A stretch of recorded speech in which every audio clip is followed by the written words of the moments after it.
Hello everyone, welcome back to the channel. Today I'm going to be showing you how to export high quality 2D graphics from SketchUp. Alright, as you can see here, we have our model available right here.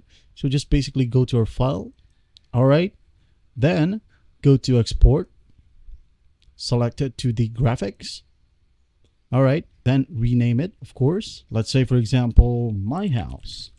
Then go to options. Right here is the fun part. Okay, as you can see here, here is the default resolution for the 2D graphic. All right, 1920 by 819 pixels. Make sure to select better quality right here. All right, use the slider and make sure that it is towards the better quality. Now, by selecting a higher resolution, let's just go ahead over to your favorite browser and look for image resolutions list, of course.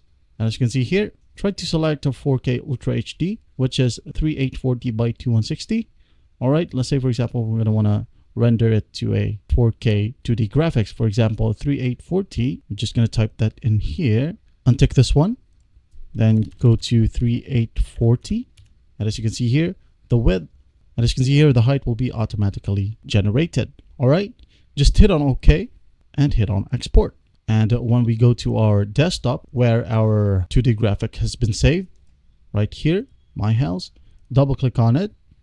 Open up with photos, and as you can see here, it is currently saved as the resolution of 3840 by 1638, and the file size is 2.3 megabytes. All right, and there you have it. Well, I hope this video helps, and I'll see you in the next one.